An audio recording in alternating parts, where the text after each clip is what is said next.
Olá! Ontem eu falei sobre crucificação e morte de Jesus segundo o livro Cartas de Cristo. Hoje falarei sobre a ressurreição dele segundo as palavras que ele trouxe no livro, tá?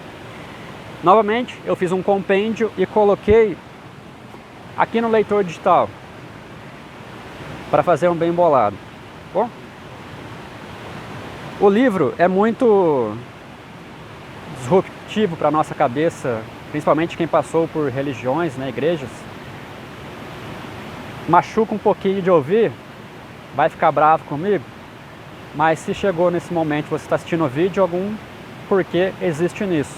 Não é para concordar nesse momento, é apenas para trazer a consciência e talvez no futuro questionar sobre, tá? Então eu vou começar a ler, eu vou citar a carta, são 9 cartas no livro, e vou citar a página. A página que eu cito não é referente ao livro impresso, mas sim referente ao livro digital que está lá no site, Cartas de Cristo. Você encontra a versão online de forma gratuita. Vamos lá. Carta 3, página 17. Quando finalmente morri na cruz e meu espírito retirou-se de meu corpo torturado, fui elevado dentro de uma luz radiante e indescritível. Entrei numa nova e maravilhosamente bela forma de viver, mas permaneci descendente em consciência para manter-me em contato com as pessoas que tinha deixado para trás. Pude mostrar-me àqueles que eram suficientemente sensíveis para ver-me. No entanto, a história que Tomás supostamente colocou os dedos em minhas feridas é um disparate. Aqui cabe várias considerações, não vai dar tempo de falar tudo, daria só um vídeo só para isso. Mas quando Jesus se mostra para os discípulos, isso vai ser algo que vai deixar muita gente com raiva, já vai deixar de ver meus vídeos. Não é o corpo dele que se mostra fisicamente, esse corpo é uma materialização. Ele fala que ele consegue sutilizar o corpo dele, condensar o corpo dele. Então existem fenômenos de ectoplasmia, que é famoso por aí, foi famoso séculos atrás também, né? Onde um ser vivo, dependendo do nível que ele está, ele se materializa para outros. Lembrando que Jesus levou 10 séculos para conseguir diminuir a energia e entrar num corpo físico. Para que ele queria de novo um outro corpo físico? Não faz sentido. Ele poderia simplesmente se condensar e aí ele poderia se mostrar para outros. Por isso também que Jesus não deixa que Maria Madalena o toque, porque ele não tem corpo físico, é só materialização. Lembrando que nosso segundo corpo, que também é físico, mas sutil, né, que é o duplo etérico, ele leva em torno de 72 horas para sair, para se dissolver. Depois que o corpo físico padece, morre, o duplo etérico fica por um tempo. Dependendo da pessoa, se for muito pegada à matéria, leva até meses para se dissipar esse corpo, tá? Por isso que tem o prazo, né, de 72 horas para cremação, para não sofrer, para o espírito não sofrer. Carta 3, página 17. Meus discípulos não sabiam que eu tinha combinado secretamente com José de Arimateia que, depois da minha morte, ele levasse meu corpo para o seu próprio túmulo, ainda sem uso, onde então seria ungido segundo o costume antes do pôr do sol. Depois, quando a noite chegasse e todos em Jerusalém estivessem cumprindo o sábado, né? Ele, ajudado por 2 serviçais de confiança, a cavalo, levaria o meu corpo, às escondidas durante a noite e por caminhos ocultos durante o dia, a uma montanha nos arredores de Nazaré, na Galiléia. Ali, seguindo minhas instruções e ajudado por minha família, encontraria uma pequena gruta oculta que tinha me dado refúgio das tormentas e das pessoas quando eu era um jovem infeliz e rebelde, em disputa com o mundo todo.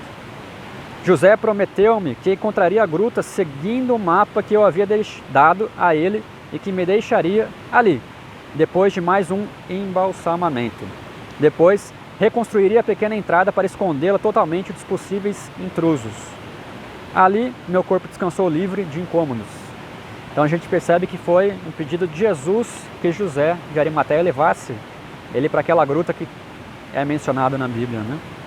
Para ter um pouquinho de paz, né? Carta 3, página 17.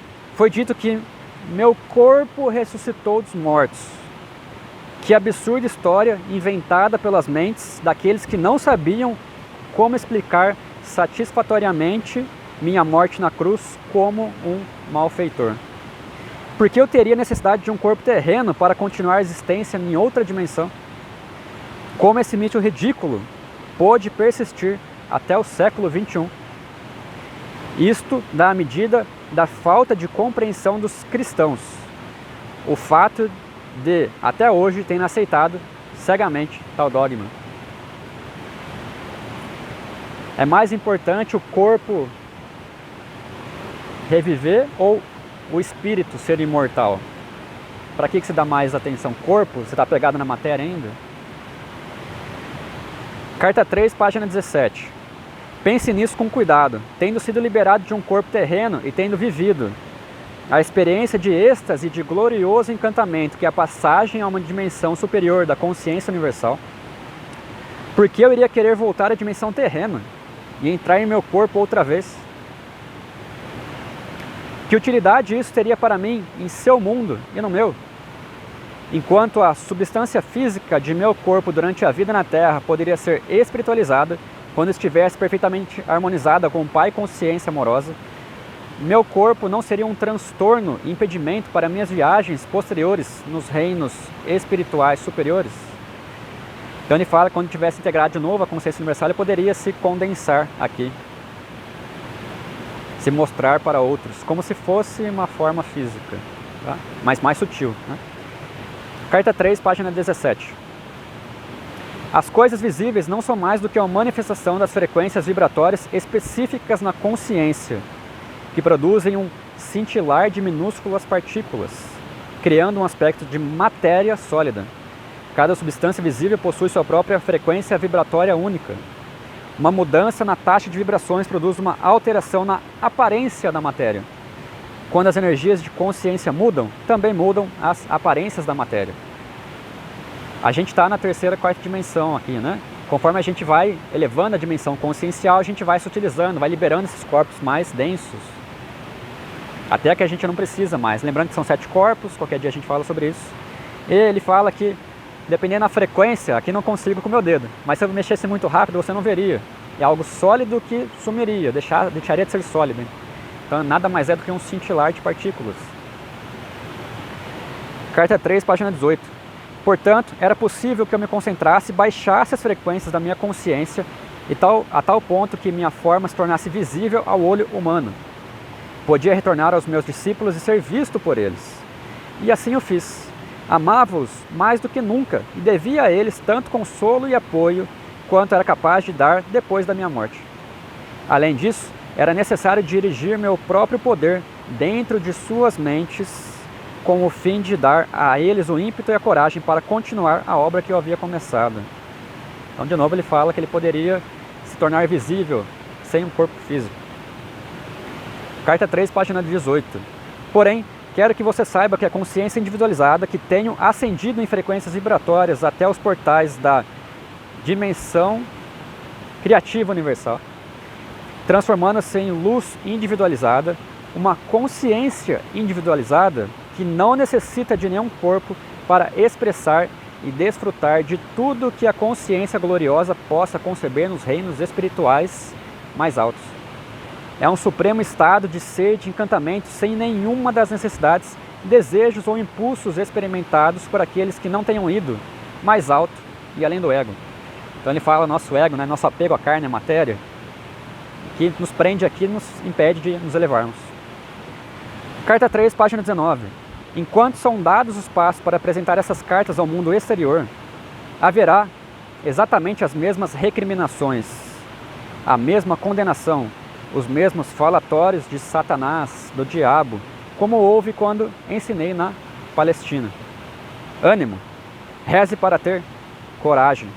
Aqueles que suportarem até o final se elevarão por cima da confusão e da violência e descansarão na paz e na alegria do reino.